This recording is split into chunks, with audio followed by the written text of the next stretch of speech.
আমার বাবার বাড়িতে 10টা রুম আছে, অথচ আমার স্বামীকে নিয়ে থাকার জায়গা হলো না ওই বাড়িতে। 2 বছর পর আমি আমার স্বামীকে নিয়ে বাবার বাড়িতে এসেছি।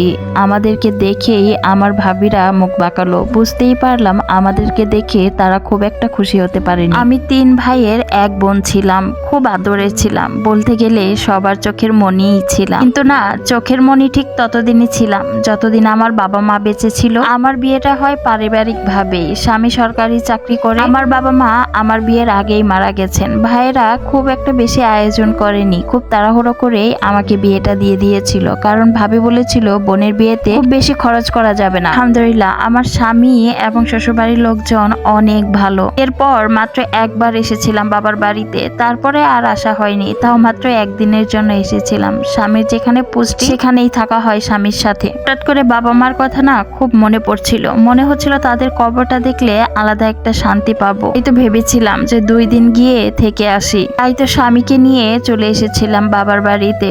অথচ আমি কখনো ভাবতেও পারিনি আমাদেরকে দেখে খুশি হবে না ভাবিরা। ভাবিকে জিজ্ঞেস করলাম কেমন আছেন, বড় ভাবি উত্তরে বলল, তোর ভাইয়ের কাজ কাম নেই, আমারও শরীরটা বেশি ভালো না, এভাবে কি ভালো থাকা যায়? মনে মনে ভাবলাম আমার বাবা যে সয় সম্পত্তি রেখে গেছে তাতে আমার ভাইয়েরা কিছু না করলেও ভাতের অভাব হবে না। এটা শুনে আমি বড় ভাবিকে বললাম, বেশি চিন্তা করেন না, আল্লাহ তাআলা সব ঠিক করে দিবেন। মেজো ভাবি তো কথা না বলেই রুমে চলে গেল। ছোট ভাবি তো বলেই ফেললো, কি জন্য আসলে হঠাৎ করে স্বামী নিয়ে? কথাটা শুনে অনেক কষ্ট পেয়েছিলাম। তারপর আমি বললাম, খুব ইচ্ছে করছিল মা বাবার কবরটা দেখতে, আর তোমাদেরও তো কতদিন ধরে দেখি না, তাই ভাবলাম 2 দিন গিয়ে থেকে আসি। কথাটা শুনে বড় ভাবি বলে উঠলো, 2 দিন থাকবে তোমরা?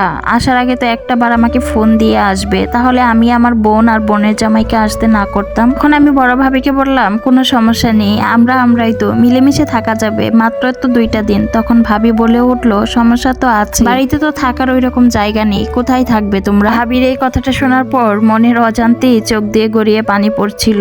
আমার বাবা মারা যাওয়ার আগে এই বাড়িতে 10টা রুম করে রেখে যায়, আর এই 10টা রুমের মধ্যে সব থেকে সুন্দর যে রুমটা সেটা ছিল আমার বাবা সব সময় বলতো, এই রুমটা সারাটা জীবন আমার মেয়ে থাকবে। আমার মেয়ে যখন শ্বশুর বাড়ি থেকে বেড়াতে আসবে যাতে অন্য কোনো ঘরে যেতে না হয়, এই ঘরেই তার জন্য থাকবে। অথচ আজকে আমাকে শুনতে হলো এই বাড়িতে আমার থাকার মতো কোনো জায়গা নেই। আমার স্বামী আমার পাশে চুপ করে দাঁড়িয়েছিল, আমাদের একটিবারের জন্য বসতে পর্যন্ত বলেনি। আমি লজ্জায় কষ্টে তার মুখের দিকে তাকাতে পারছিলাম না, কতটা বড় মুখ নিয়ে তাকে নিয়ে এসেছিলাম আমি আমার বাবার বাড়িতে। তখন আমি আমার বড় ভাবিকে বললাম, আচ্ছা আমি চলে যাচ্ছি, এত সমস্যা যেহেতু তোমাদের, আমি চলে গেলে তো আর সমস্যা হবে না। তখন বড় ভাবি বলে উঠলো, সত্যি কি তোরা চলে যাবি? তখন আমি বললাম, হ্যাঁ, এত সমস্যা করে তো আর থাকা যায় না, আর তাছাড়া আপনার বোন আর বোনের জামাই তো আমাদের বাড়িরই মেহমান, তাদের কত আর কষ্ট দিতে পারি না। আমি না হয় অন্য আরেকদিন আসবো। তখন ভাবি বলল, অন্য আরেকদিন আসার সময় আমাকে অবশ্যই ফোন করে আসবি। চোখের পানি ফেলতে ফেলতে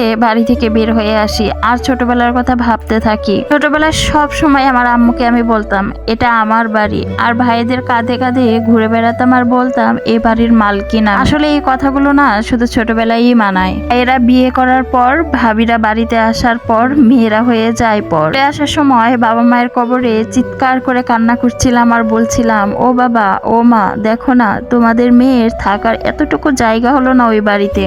দেখো না বাবা, তুমি কত সুন্দর একটা রুম আমার জন্য বানিয়ে রেখে গেছিলে, হয়তো তোমরা বেঁচে থাকলে আজকে আমাকে এই দিনটা দেখতে হতো না। তোমাদের কথা কখনো মনে পড়লে জায়নামাজে বসে কান্না করব আর আল্লাহর কাছে তোমাদের জন্য দোয়া করব, তবুও আর কখনো আসবো না এই বাড়িতে। আসল কথা কি জানেন, মেয়েদের বাবার বাড়ি ঠিক ততদিনই বাবার বাড়ি থাকে যতদিন বাবা মা বেঁচে থাকে। বাবার বাড়িটা যখন ভাইয়ের বাড়িতে পরিণত হয় তখন আর ওই মেয়েটার বাবার বাড়ি বলে কোনো কিছু থাকে না। আর এটাই আমাদের সমাজের চরম বাস্তবতা।